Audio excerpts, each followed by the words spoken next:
피 맺힌 호소로 부르짖는 그런 선지자의 모습을 그리고 있었습니다. 호세아 선지자가 이스라엘 백성들을 향하여서 그렇게 간절하게 부르짖을 때 이스라엘 백성들의 반응이 어땠을까요? 겉으로는 이스라엘 백성들이 호세아의 그 말에 또 하나님을 통한 그 호세아 선지자의 말씀에 반응하는 것처럼 보였습니다. 그래서 겉으로는 회개하는 것처럼 보였다는 거지요.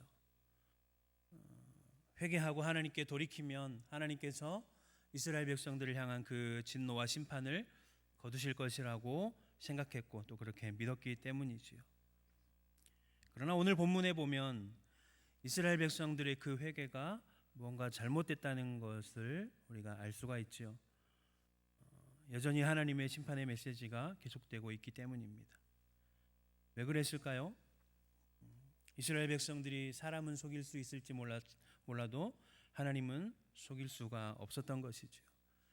왜냐하면 하나님은 중심을 보시기 때문입니다.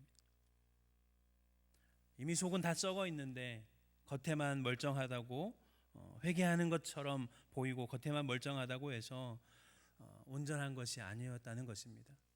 이스라엘 백성들의 상황은 겉으로는 아주 잘 회개한 것 같고 하나님께 돌아온 것 같지만 그들의 내면 가운데 숨겨진 죄가 있다는 거예요. 이스라엘 백성들의 상태가 아주 심각한 상태였다는 거죠. 1절 말씀에 보면 그것을 이야기하고 있습니다. 내가 이스라엘을 치료하려 할 때에 에브라임의 죄와 사마리아의 악이 드러나도다. 그들은 거짓을 행하며 안으로 들어가 도둑질하고 밖으로 떼지어 노략질하며. 그들의 내면과 그들의 겉모습까지 다 썩어 있다는 거예요. 그러나 하나님 앞에서 그렇지 않은 척하고 있는 그런 이스라엘의 모습들을 하나님이 지적하고 계시는 것이죠. 다시 말하면 이스라엘 백성들이 하나님 앞에 호세아의 말씀에 반응하는 것처럼 보였습니다. 하나님의 말씀 앞에 회개하는 것처럼 보였다는 거죠. 그러나 그 회개의 내용을 보면 그냥 표면적인 회개였다는 거예요.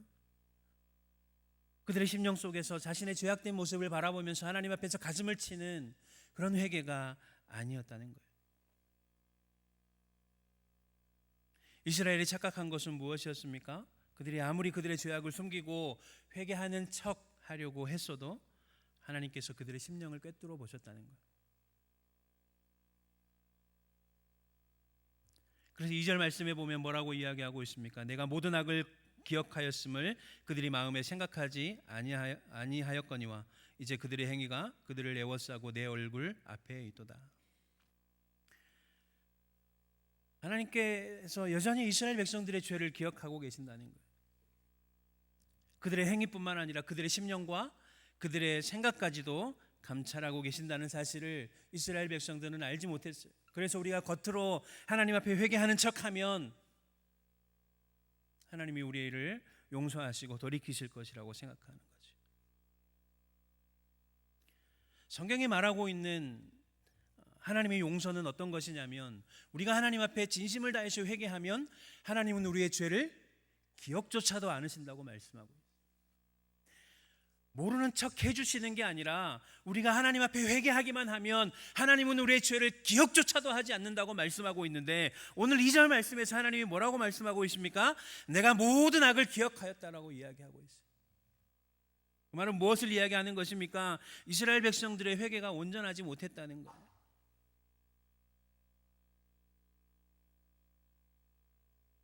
그들의 죄를 진정으로 뉘우치고 하나님 앞에 진심으로 나아가는 그런 회개가 아니라 이스라엘 백성들의 회개는 하나님께 벌받기 싫어서 회개하는 그런 회개였다는 거죠. 하나님이 내가 회개하지 않으면 벌 주실 것이니까 그것이 무서워서 그냥 벌받기 싫어서 거짓으로 회개하는 거죠. 오늘 이스라엘 백성들의 그런 거짓된 회개를 꼬집으면서 호세아 선지자가 세 가지 비유를 들어서 이스라엘 백성들의 죄를 꼬집고 있습니다. 그들의 숨겨진 죄를 드러내고 있다는 거죠. 오늘 이 말씀을 통해서 하나님 앞에서 우리의 마음 가운데 숨겨진 죄가 없는지 좀 살펴보았으면 좋겠습니다. 그리고 형식적인 신앙생활에서 벗어나서 진정으로 하나님 앞에서 거룩하고 순결한 신부의 그런 모습을 회복해가는 시간이 되었으면 좋겠습니다.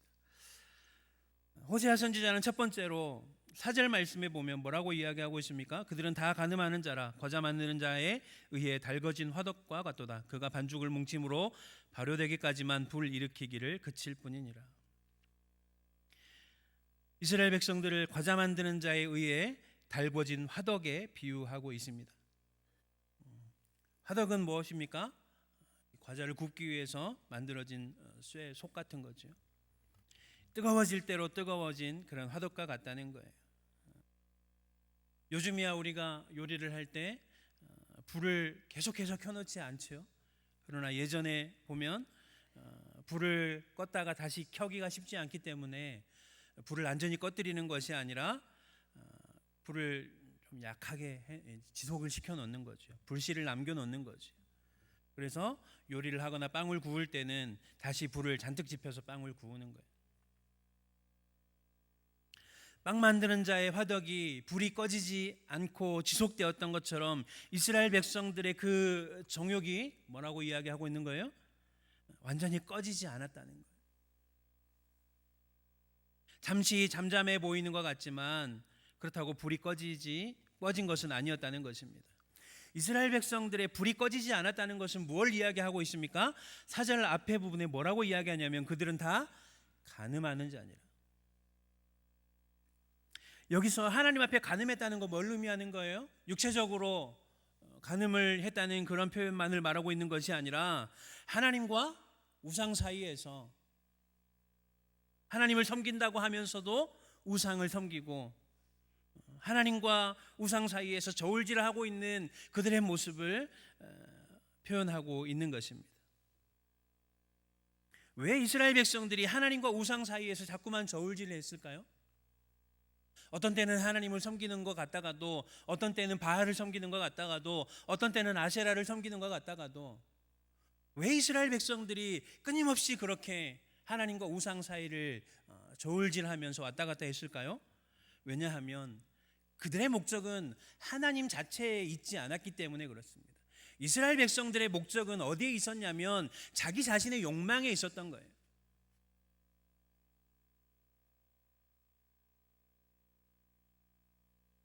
결혼한 제가 제 아내를 사랑하면서도 다른 여자를 사랑할 수 있다는 것은 뭘 의미하는 거예요? 그거는 내가 정말 이 아내를 사랑한다는 것을 말하는 것이 아니에요. 내가 다른 사람까지 품을 수 있을 만큼 나의 사랑이 풍성하다는 걸 말하는 게 아니에요. 나는 이 사람을 사랑하는 것이 아니라 그저 내 욕망을 채우고 싶은 것일 뿐인 거죠. 마찬가지로 이스라엘 백성들이 하나님을 섬기면서도 우상을 섬긴다는 것은 하나님을 사랑하는 게 아니고 하나님을 사랑하는 것 자체에 목적이 있는 것이 아니라 어디에 목적이 있다는 거예요? 내 욕망을 채우는 것에 목적이 있다는 거예요. 하나님이 좋은 것을 주는 것 같으면 하나님께 가고 하나님이 잘 못해주는 것 같으면 하나님을 떠나서 나에게 더 좋은 것을 줄 것 같은 바알에게 가는 것입니다. 하나님이 나에게 좋은 것을 줄 것 같으면 하나님께 가고 돈이 나에게 좋은 것을 줄 것 같으면 돈에게 가는 거예요.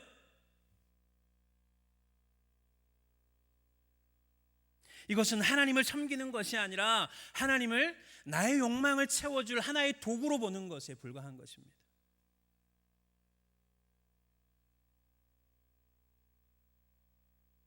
여기에서 불은 욕망을 의미하는 거예요. 하나님 앞에서 회개하는 척했지만 돌아서서 다시 그 마음 가운데 탐욕과 욕망이 불일 듯 일어나는 이스라엘 백성들을 표현하고 있는 것입니다. 교회 와서 말씀을 듣고 예배를 드리면 또 하나님 앞에 돌이키는 것 같았다가 우리 욕망의 불이 잠시 죽는 것 같았다가 이제 예배가 끝나고 세상으로 나아가면 어떻습니까? 교회에서 들었던 말씀을 다 잊어버리고 교회에서 받았던 다 은혜를 다 잊어버리고 다시 똑같은 일들을 계속해서 반복하는 겁니다. 우리 안에 그 욕망이 꺼지지 않고 끊임없이 반복되어지는 것입니다. 교회에 와서는 잠깐 그 욕망을 잠재워 놓고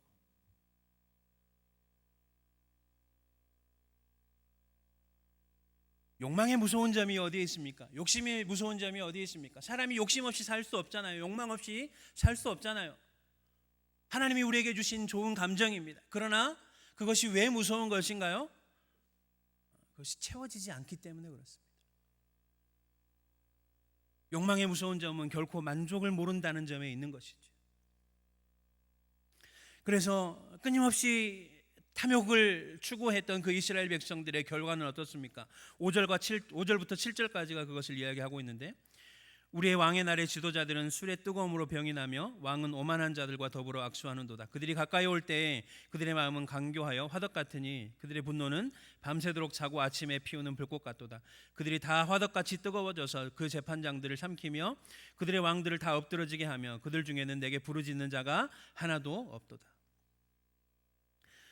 5절 말씀에서 이야기하고 있는 왕의 날이라는 것은 어떤 큰 국가적인 행사를 이야기하는 거예요. 왕의 생일이거나 아니면 왕의 즉위식이 있거나 어떤 큰 행사를 의미하는 것입니다. 그래서 그날은 왕이 백성들에게, 신하들에게 큰 잔치를 배설하는 거죠. 사람들이 마음껏 먹고 마시도록 하는데, 그날에 사람들이 얼마나 술을 많이 마셨는지 술독으로 술병이 날 정도로 많이 마셨다는 거예요. 뭘 이야기하는 것입니까? 이스라엘 백성들이 끝없는 욕망으로 자신의 욕망을 채우기 위해서 다른 사람들을 짓밟고 빼앗으면서 배를 채우고 있었다는 거예요. 하나님의 백성들도 욕심을 부릴 수 있지요. 아무것도 가지지 않으며 살아가는 삶이 어디 있겠습니까? 마치 불교에서 말하는 것처럼 단지 무소유를 주장하면서 아무것도 가지지 않음으로써 욕심을 다스리라고 성경은 말하고 있지 않습니다. 우리가 뭔가를 가질 수 있다는 거예요. 그런데 문제는 무엇이냐면 이스라엘 백성들은 그 욕망을 제어하지 못했다는 거예요. 그 욕망의 불길을 잘 다루지 못한데 그들의 잘못이 있었다는 거죠. 자기 욕망을 다스리지 못하니까 어떻게 되는 것입니까? 그 불이 자기의 재판장도 삼키고 왕도 삼키고 나라 전체를 망하게 했다는 거죠. 이스라엘 백성들이 하나님의 심판을 받고 멸망한 것은 그들의 내면 가운데 숨겨져 있는 욕망 때문이라고 이야기하고 있는 것입니다.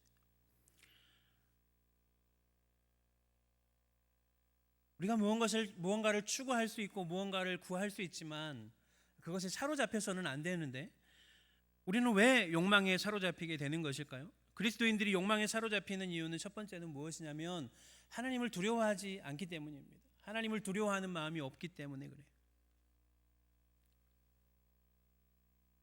하나님께서 모든 것을 다 보고 계시고 하나님께서 나의 삶을 감찰하고 계신다는 것을 아는 사람은 자신의 마음껏 욕망을 채워가지 못하는 거예요.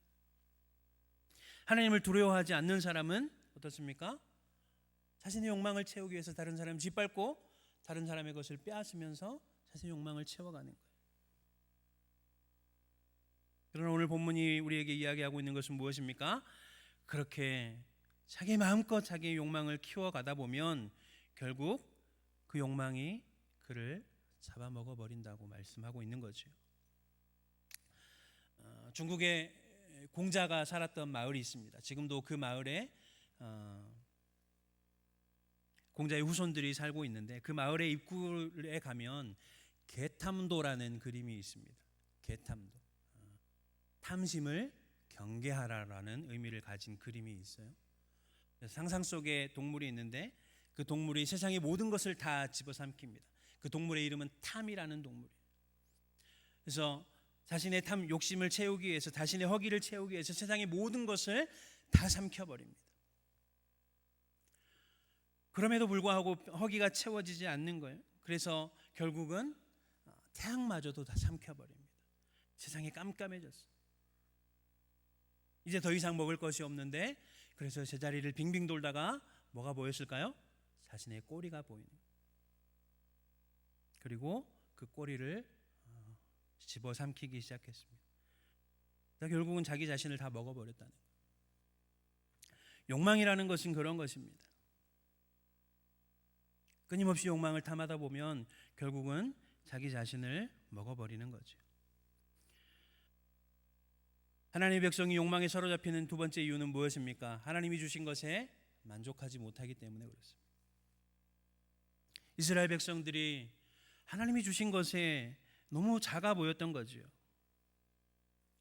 이스라엘이라는 나라는 너무 작고 그 주변의 국가들은 하나님을 섬기지 않음에도 불구하고 너무나도 위대하고 대단해 보이는 거예요. 그래서 그들이 섬기는 신들을 섬기고 그들이 살아가는 방식을 흠모하면서 계속해서 욕심을 채워가는 것입니다.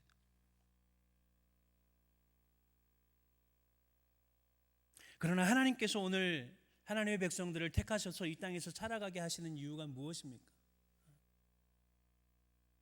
하나님께서 우리를 택하셔서 하나님의 백성으로 삼으신 이유는 나 한 사람 잘 먹고 잘 살기 위함이 아니라 하나님께서 우리를 축복해 주시고 하나님의 백성으로 삼으신 이유는 우리를 통해서 세상에 하나님이 주신 축복과 은혜를 흘려보내는 통로가 되게 하기 위해서 우리를 부르셨다는 거예요. 우리는 우리 자신을 위해 살아가는 존재들이 아닙니다. 인간은 자기 자신을 위해서 이 땅에 태어나지 않았다는 거예요. 지난주에 중고등부 설교 시간에 제가 아이들에게 했던 이야기가 있습니다. 너희들이 공부하는 것은 너 잘되라고 하는 게 아니라 공부해서 남주라고 하는 거예요. 그래서 따라하겠어요? 공부해서 남주자. 돈 벌어서 남주시기 바랍니다. 잘 먹고 잘 사는 것도 누구를 위해서요? 하나님을 위해서, 다른 사람을 위해서. 그러나 우리의 실상은 어떻습니까? 믿는 자들도 세상 사람들과 다르지 않은 경우가 많아요. 예배 시간에는 은혜 받는 것 같고 예배 시간에는 하나님을 위해서 살 것처럼 하다가 예배가 끝나면 또다시 자기의 욕망을 위해서 끊임없이 달려갑니다. 예배 드릴 때는 뭔가 회개하는 것 같지만 기회만 주어지면 다시 자신의 욕망을 위해서 달려가는 것, 세상을 위해서 다름질해 가는 것입니다.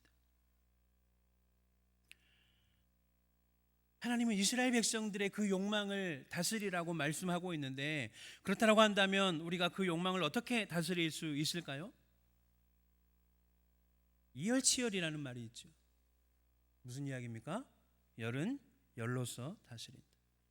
우리 욕망의 그 불길을 제어할 수 있는 방법은 무엇입니까? 성령의 불길에 사로잡히는 것, 하나님께 붙잡히는 것입니다. 성령의 불길이 우리의 헛된 마음의 욕망들을 다 태우시고 오직 그리스도를 갈망하게 하도록 하는 것이 중요하다는 거죠. 두 번째 비유는 무엇입니까? 8절 말씀에 보면 에브라임이 여러 민족 가운데 혼합되니 그는 곧 뒤집지 않은 전병이로다. 뒤집지 않은 전병이라고 이야기를 하고 있어요. 전병이 무엇입니까? 얇게 구운 과자 같은 그런 건데 전병을 구울 때는 어떻게 해야 돼요? 음식을 구울 때는 이쪽 저쪽 다 뒤집어 가면서 잘 구워야지 골고루 잘 익게 되는 거죠. 그런데 이스라엘 백성들의 모습은 뒤집지 않았다는 거예요. 뒤집지 않으면 어떻게 됩니까? 위에는 설리고 밑에는 타게 되는 거죠. 겉으로 보면 아주 맛있는 것처럼 보여요. 근데 그 뒤에는 시커멓게 타서 먹을 수 없는 그런 존재가 되어버렸다는 것입니다. 그러면서 하나님이 이런 모습을 뭐라고 이야기하시냐면 이스라엘이 여러 민족 가운데 혼합되었다라고 말씀하시는 거예요. 겉으로는 맛있는 것처럼 보이지만 뒤집어 보면 새까맣게 타버린 그런 모습을 이야기하고 있는데 마치 예수님께서 말씀하신 회칠한 무덤과 같은 존재들인 거죠. 겉으로는 굉장히 멋있어 보이는데 속으로 들어가 보면 속이 다 썩어 있다는 거지. 이것은 하나님께서 이스라엘 백성들의 무엇을 두고 하시는 말씀이냐면 이스라엘 백성들의 외교 정책을 두고 하시는 말씀입니다. 이스라엘이라는 나라를 지도를 보면 이스라엘이라는 나라는 굉장히 작은 나라예요. 우리나라 경상남북도 정도를 합쳐놓은 아주 작은 나라에 불과합니다. 그런데 그 주변의 나라들을 보면 밑으로는 애굽이 있고 위로는 아수르가 있고 아주 강대국들에 둘러싸여 있는 그런 나라라는 거죠. 마치 우리나라와 비슷하죠.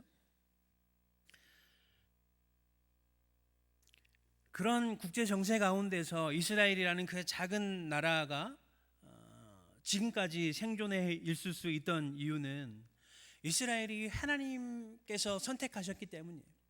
하나님께서 그들을 선택하시고 그들과 언약을 맺으시고 그들의 언약의 근거에서 하나님이 이스라엘 백성들을 지켜주시고 이끌어 주셨다는 거죠. 그런데 이스라엘 백성들이 시간이 지나면서 어떤 마음이 드냐면 우리도 저들처럼 강해지고 싶다.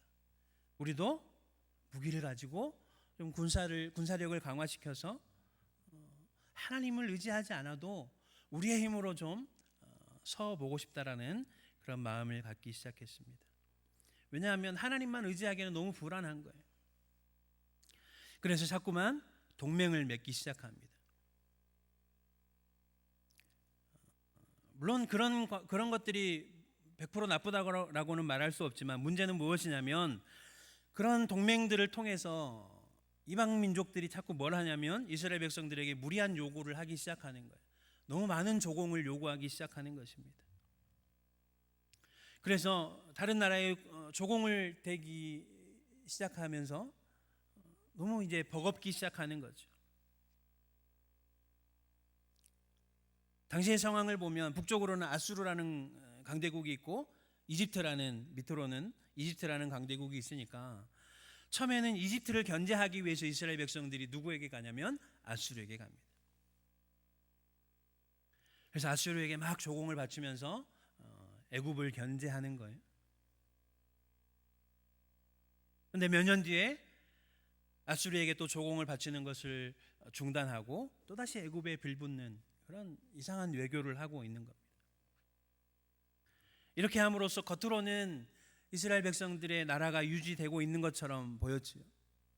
그러나 실제로는 그런 잘못된 외교를 통해서 그 조공을 갖다 바치느라고 백성들은 시달리기 시작했고 국고는 탕진되기 시작했습니다.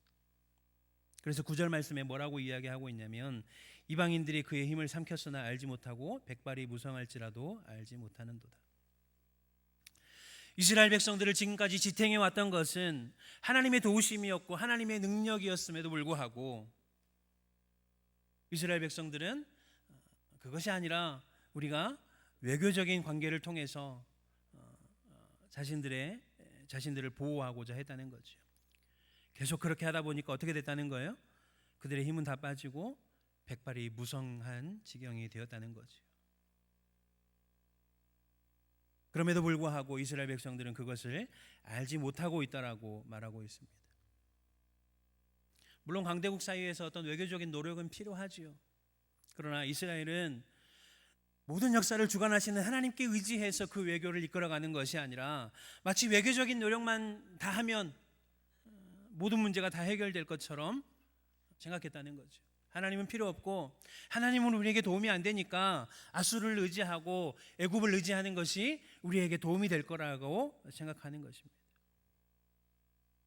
하나님의 능력을 의지하지 아니하고 자꾸만 돈에 의지하고 세상의 권력에 의지하고 그러나 그리스도인의 능력은 어디에서 오는 것입니까? 하나님을 믿는 자들에게 능력은 어디에서 오는 것입니까?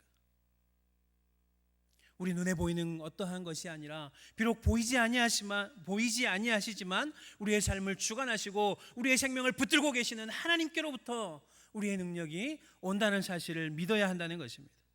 물론 우리가 몸이 아프면 병원에 가는 게 마땅하지요. 물건을 사기 위해서 돈을 벌어야 되는 것이 마땅합니다. 그럼에도 불구하고 병원 가면 되고 돈으로 뭘 사면 되는데 그럼에도 불구하고 우리가 하나님을 의지하고 하나님의 도우심을 구하고 하나님께 기도해야 하는 이유가 무엇입니까? 기도 안 해도 아프면 병원 가서 치료받으면 낫잖아요. 기도 안 해도 우리가 돈 벌면 먹을 거 사 먹을 수 있잖아요. 그럼에도 불구하고 우리가 하나님을 의지하고 하나님을 붙들어야 하는 이유가 무엇입니까? 우리가 의지하고자 하는 그 모든 세상의 모든 것들은 결국은 누구에게서부터 온 거예요? 하나님께서부터 온 거예요. 하나님이 모든 것의 주인이시기 때문에 그렇습니다. 돈이 나의 주인이 아니라 하나님이 나의 주인이심을 고백하기 위해서 우리가 기도하는 거예요. 세상의 기술과 권력이 나의 주인이 아니라 하나님이 나의 주인이시고 하나님이 나의 왕이심을 고백하기 위해서 우리가 하나님께 기도하고 구해야 하는 것입니다.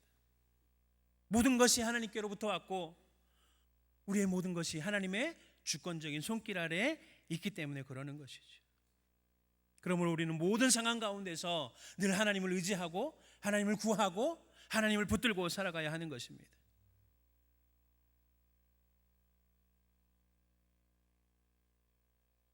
그러나 이스라엘 백성들은 그렇게 하지 못했다는 거예요. 세상을 의지하느라 힘을 다 잃어버리고 머리가 하얗게 새어버린 아무런 힘도 쓰지 못하는 그런 초라한 모습이 되어버렸다는 거죠. 그런 이스라엘 백성들을 향해서 하나님께서 뭐라고 책망하시냐면 10절 말씀에 보면 이스라엘의 교만은 그 얼굴에 드러났나니 그들이 이 모든 일을 당하여도 그들의 하나님 여호와께로 돌아오지 아니하며 구하지 아니하는도다. 지금 이런 상황이 되었으면 이스라엘 백성들이 지금 어디로 돌아가야 되는 거예요? 이제 큰일 났구나. 우리가 뭔가 잘못 생각했구나. 하나님께로 다시 돌아가야겠구나. 하나님께 구하고 하나님께서 우리를 붙들어 주시도록 우리를 다시 세워 주시도록 간구해야 할 텐데 그렇지 않았다는 거예요. 왜 그랬을까요? 당장은 아무 일도 일어나지 않았기 때문에 그래요. 일단 그냥 이렇게 살아가면서 하루하루 버틸 수 있었기 때문에 그렇습니다. 하나님을 의지하지 않아도 우리 삶 가운데 아무 일이 일어나지 않을 수 있습니다. 기도하지 않아도 우리가 하루를 그냥 살아갈 수 있는 것이죠. 내 힘으로 살아가도 되는 것입니다. 하나님께 구하지 않아도 돈을 벌 수 있고 하나님께 구하지 않아도 사고 나지 않을 수 있고 그냥 그렇게 살아갈 수 있는 거예요. 세상 사람들도 다 그렇게 살아가는 거예요. 그러나 그럼에도 불구하고 그렇게 살아가는 인생이 놓치고 있는 것이 무엇이냐면 기도하지 않으면 아무 일도 일어나지 않을 수 있지만 기도하지 않으면 뭘 놓치는 거예요? 기도함을 통해서 우리의 삶 가운데 놀라운 일들을 행하실 하나님의 그 역사하심을 놓치게 되는 거예요. 기도하지 않고 내 힘으로 살아가도 아무런 문제가 없지만 기도하면 어떤 일들이 일어나게 되는 것입니까? 내 힘을 넘어서서 내 한계를 넘어서서 내 능력을 넘어서서 일하시는 그 위대하신 하나님을 경험하게 되는 거예요.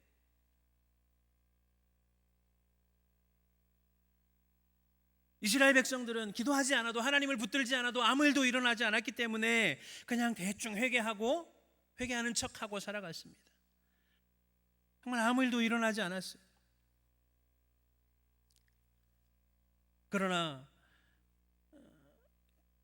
그 모습의 진실은 어디에 있었냐면 정말 아무 일도 일어나지 않았던 것이 아니라 뒤집지 않은 전병처럼 그 뒷면은 다 타고 있었다는 것이죠.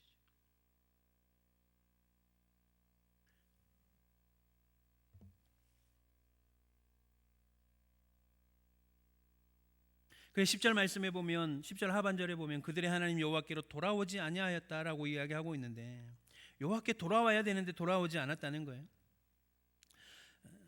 돌아온다는 단어가 아주 중요한 단어이지요. 하나님은 어떤 분이세요? 우리가 한번 실수하면 우리를 영영 내쳐버리시는 하나님이 아니라 우리가 비록 넘어지고 실수했을지라도 우리가 회개하고 하나님께 돌이키면 다시 우리를 회복시켜 주시는 하나님이세요. 하나님은 언제나 우리에게 새로운 기회를 주시는 하나님이십니다. 그렇기 때문에 우리는 한번 넘어졌을지라도 하나님의 회복하심의 역사를 힘입어서 다시 그 자리에서 일어나서 다시 살아갈 수 있는 존재입니다. 그러나 이스라엘은 어떻습니까?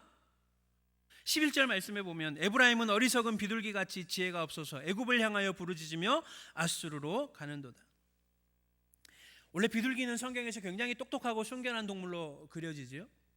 그래서 창세기에서도 보면 노아가 비둘기를 풀어놓고 이제 땅에 물이 줄어들었는지를 점검하는 것입니다. 예전에는 비둘기를 전령으로 사용했다고 그러죠. 다리에다가 편지를 묶어서 다시 돌아오는 거죠. 그런데 이스라엘 백성들은 지금 어떻다는 거예요? 그런 훈련된 비둘기가 아니라 훈련되지 못한 어리석은 비둘기처럼 지금 누구에게로 가야 되는 거예요? 하나님께로 가야 되는 거예요. 지금 상황이 이렇게까지 됐으면 이게 뭔가 잘못됐구나 생각하고 하나님께로 가야 되는데 이스라엘 백성들은 어디로 간다는 거예요? 아수르로 가야지. 애굽으로 가야지. 지금 그 둘 사이를 왔다 갔다만 하고 있다는 거예요. 그런데 그렇게 해서라도 좋아지면 괜찮은데 그게 아니라는 거죠. 이스라엘 백성들이 아수르로 갔다가 애굽으로 갔다고 하는 그런 행동들이 아무런 의미가 없다라고 말씀하고 있는 거예요. 이스라엘 백성들에게 아무 유익이 없다는 것을 이야기하고 있는 겁니다. 지금 이스라엘 백성들이 뭐 하는 거예요? 왜 아수르로 가고 왜 애굽으로 가고 있습니까? 어느 쪽이 우리에게 더 좋을까? 내가 어디에 붙어야 더 좋을까? 끊임없이 머릿속으로 아수르와 애굽을 저울질하면서 진정한 복이 되시는 하나님을 놓치고 있다는 거예요. 그렇게 하나님께로 향하지 않고 애굽과 아수르를 왔다 갔다 하는 이스라엘 백성들이 결국 어떻게 될 것이라고 말하고 있습니까? 12절 말씀에 보면 12절 그들이 갈 때에 내가 나의 그물을 그 위에 쳐서 공중의 새처럼 떨어뜨리고 전에 그 회중에 들려준 대로 그들을 징계하리라. 하나님께서 그들에게 그물을 쳐서 걸려들게 하신다는 것입니다. 아수르와 동맹을 맺었던 이스라엘은 이제 아수르에게 등을 돌렸습니다. 어떻게 될까요? 아수르가 이스라엘을 공격하려고 했을 것입니다. 그러자 어디로 갑니까? 애굽으로 가요. 근데 그것이 이스라엘 백성들에게 함정이 되었다는 것입니다. 왜냐하면 애굽은 아수르를 대항해서 이스라엘을 도와줄 힘이 없는 나라였다는 거죠. 결국은 애굽에게 붙어 있는 것이 부도수표와 같다는 것입니다. 그래서 그 그물에 걸려들어서 이스라엘은 결국 아수르에게 멸망하게 되는 거죠.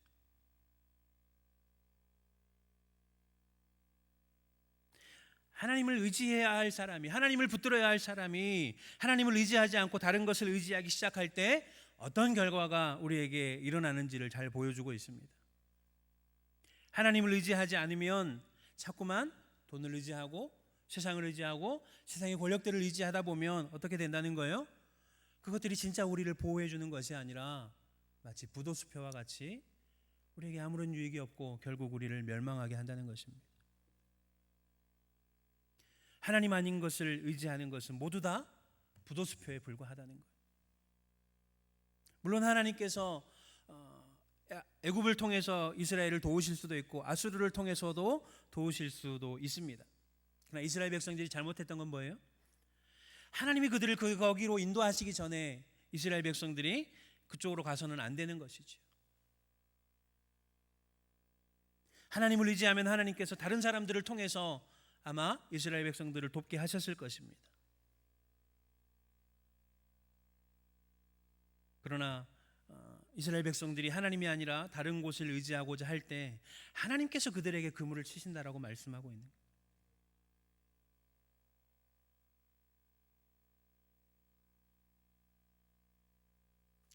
그리고 12절 말씀에 보면 옛날 회중에게 들려준 대로 그들을 징계하겠다고 말씀을 하고 계시죠. 전에 그 회중에게 들려준 대로 그들을 징계하리라. 이스라엘 백성들이 이렇게 함으로써 이런 결과가 나올 것이라는 것을 하나님께서 이미 말씀하셨다는 거예요. 결국은 모든 것이 이스라엘 백성들의 뜻대로 되는 것이 아니라 누구의 뜻대로 되고 있다는 거예요? 하나님의 뜻대로 되고 있다는 것을 말씀하고 있는 거죠. 그래서 13절 말씀에 보면 뭐라고 이야기하고 있습니까? 화 있을진저 그들이 나를 떠나 그릇 같습니다. 패망할진저 그들이 내게 범죄하였음이니라. 내가 그들을 건져주려 하나 그들이 나를 거슬러 거짓말을 했다는 거죠.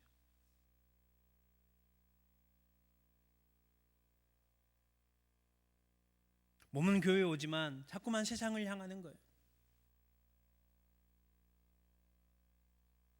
그런 사람들을 향해서 하나님께서 그물을 치신다는 것입니다. 정말 하나님을 우리가 두려워한다면, 정말 하나님을 사랑한다면 세상이 우리에게 아무리 많은 것을 약속하고 세상이 우리에게 아무리 좋은 것을 약속한다 할지라도 하지 않아야 하는 거예요. 마지막 세 번째 비유는 무엇입니까? 16절 말씀에 보면 그들은 돌아오나 높으신 자에게로 돌아오지 아니하니 속이는 활과 같으며 그들의 지도자들은 그 혀의 거친 말로 말미암아 칼에 엎드러지더니 이것이 애굽 땅에서 조롱거리가 되리라라고 말씀하고 있습니다. 활은 주인이 원하는 대로 날아가야 하는 거죠. 그러나 아무리 활의 주인이 정확하게 겨냥해서 쏘아도 다른 곳으로 날아가게 되어버린다면 그것은 속이는 활이라는 것입니다. 활 자체가 잘못 만들어진 거예요. 만약 그 활을 믿고 전쟁터에 나가면 그 활의 주인은 목숨을 잃게 되겠죠.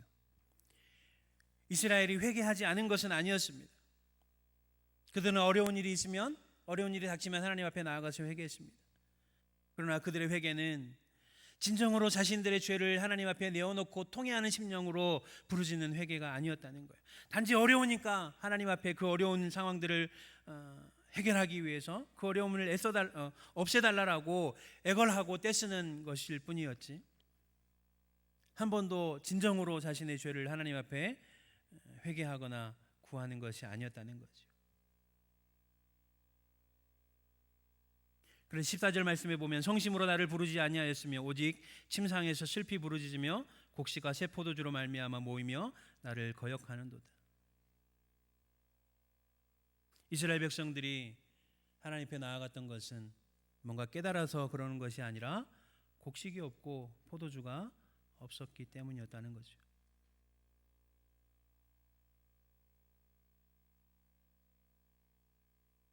(15절) 말씀에 보면 내가 그들의 팔을 연습시켜 힘있게 하였으나 그들은 내게 대하여 악을 꾀하는도다. 하나님께서 이스라엘 백성들에게 힘을 주셨다는 거예요. 그 힘을 주신 이유가 무엇이었냐면 하나님의 도구로 쓰시기 위해서 힘을 주셨다는 거죠. 하나님을 도우라는 자를 돕고 하나님을 치라는 자를 치고 하나님을 위해 살아가도록 하기 위해서 힘을 주셨다는 거예요.